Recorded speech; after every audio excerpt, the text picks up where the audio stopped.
Assalamualaikum warahmatullahi wabarakatuh.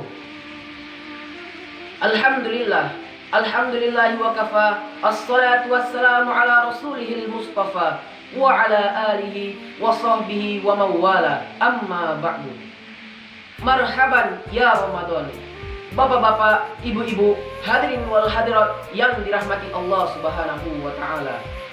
Alhamdulillah, puji syukur kita panjatkan kepada Allah Subhanahu wa taala yang telah memberikan kita nikmat umur yang panjang, badan yang masih sehat, sehingga kita ditakdirkan bisa berjumpa, bertemu kembali dengan bulan agung dan mulia, bulan suci Ramadan. Tidak semua kita dianugerahi nikmat umur panjang. Mungkin ada sanak saudara kita, keluarga kita, orang tua kita, adik dan kakak kita, bahkan tetangga kita yang sudah dipanggil menghadap Allah Subhanahu wa taala. Dan mungkin ada juga saudara-saudara kita yang masih diberi nikmat umur panjang, namun ia tidak sanggup untuk menjalankan ibadah puasa karena lagi dalam kondisi terbaring sakit. Dan lebih parahnya lagi, ada juga saudara-saudara kita yang masih diberi nafas kehidupan, umur yang panjang, dan badan yang segar dan bugar, serta sehat walafiat. Akan tetapi ia tidak mau dan tidak mampu untuk menjalankan ibadah puasa, sehingga ia terjerumus dan semakin jauh dari Allah Subhanahu wa taala. Na'udzubillah, tsumma na'udzubillah. Selanjutnya, salawat dan salam kita sampaikan kehadiran junjungan kita, kekasih Allah Muhammad sallallahu alaihi wasallam dengan lafaz Allahumma shalli ala Sayyidina Muhammad wa ala ali Sayyidina Muhammad. Hadirin wal hadirat, ikhwah fillah rahimakumullah. Seperti yang sudah kita ketahui bersama, bahwa diwajibkan bagi kita untuk melaksanakan ibadah puasa agar kita menjadi orang-orang yang bertakwa kepada Allah Subhanahu wa taala dengan menguatkan tekad dan niat kita, agar kita senantiasa meningkatkan kualitas ibadah kita kepada Allah dan membentengi diri kita agar tidak menjadi orang-orang yang melanggar apa yang dilarang Allah dan apa yang diperintah oleh Allah Subhanahu wa taala. Ya ayyuhalladzina amanu kutiba alaikumusiyam kama kutiba alal ladzina min qablikum la'allakum tattaqun. Wahai orang-orang yang beriman, diwajibkan atas kamu berpuasa sebagaimana diwajibkan atas orang-orang sebelum kamu agar kamu menjadi orang-orang yang bertakwa. Quran surah Al-Baqarah ayat 183. Ma'asyiral muslimin rahimakumullah. Tentunya kita berharap ibadah puasa yang kita jalankan ini dapat diterima oleh Allah Subhanahu wa taala.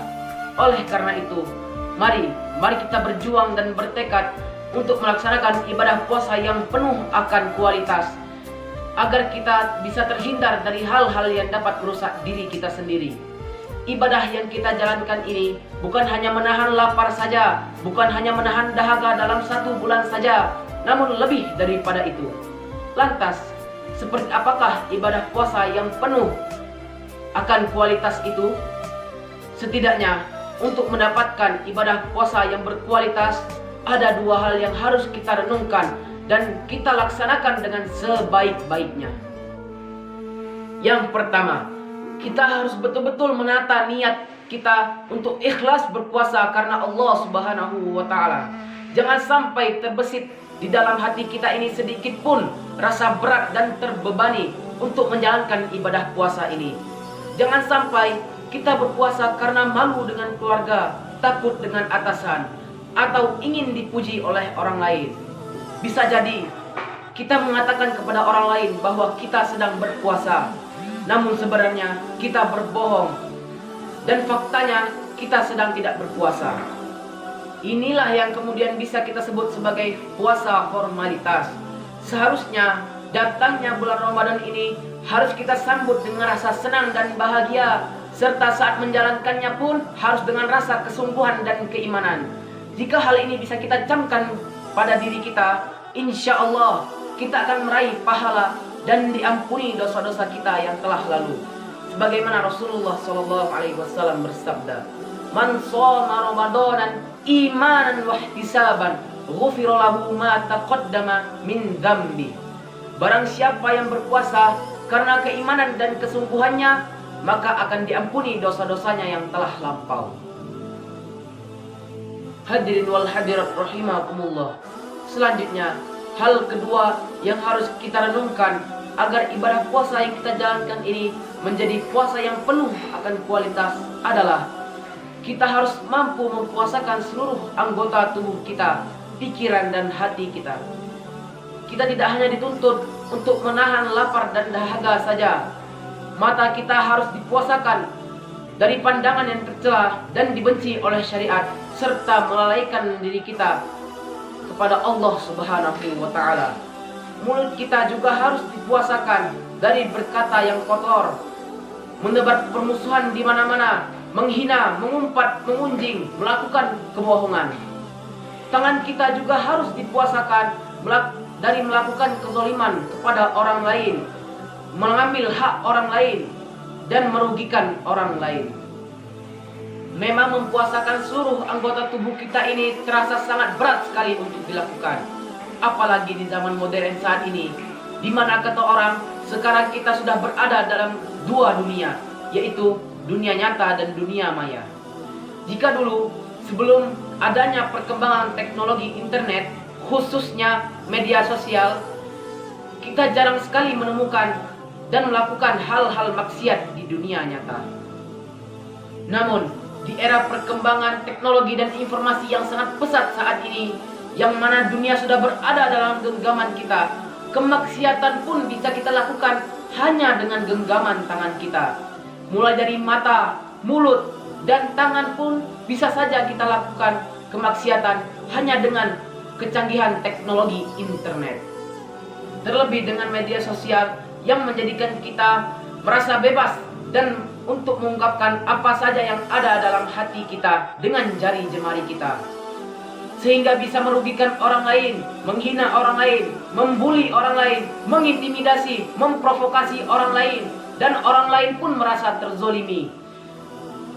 Jika kita tidak bisa mempuasakan seluruh anggota tubuh kita dari melakukan hal-hal maksiat kepada Allah Subhanahu wa ta'ala, maka sepantasnya lah dan sepatutnya lah Rasulullah sallallahu alaihi wasallam mengatakan, kam min shaim laisa lahu min siyamihi illal ju' wal 'atas. Betapa banyak orang yang berpuasa namun tidak mendapatkan secuil pun pahala dari puasanya kecuali hanya lapar dan dahaga saja. Hadirin wal hadirat, bapak-bapak, ibu-ibu yang dirahmati Allah Subhanahu wa ta'ala, sudah seharusnya waktu yang kita miliki selama Ramadan ini harus kita pergunakan semaksimal mungkin untuk memperbanyak amal soleh, dengan memperbanyak membaca Al-Quran, membiasakan infak dan sedekah, mendisiplinkan diri untuk sholat berjamaah secara tepat waktu dan berjamaah, dan melaksanakan ibadah-ibadah lainnya. Mudah-mudahan puasa yang kita jalankan ini mampu merubah diri kita, mampu mendidik kita menjadi pribadi-pribadi yang sempurna di hadapan Allah Subhanahu wa ta'ala dan yang paling paripurna di sisi Allah Subhanahu wa ta'ala. Bakit menepi di air putaran, ikan belido beranak dua. Sakit di hati haruslah dihilangkan, karena bulan puasa segera tiba. Kalau patah kayu bedahan, patah menimpa batang mangga. Jika ada salah tolong maafkan, karena kita nak puasa. Wabillahi taufiq wal hidayah. Wassalamualaikum warahmatullahi wabarakatuh.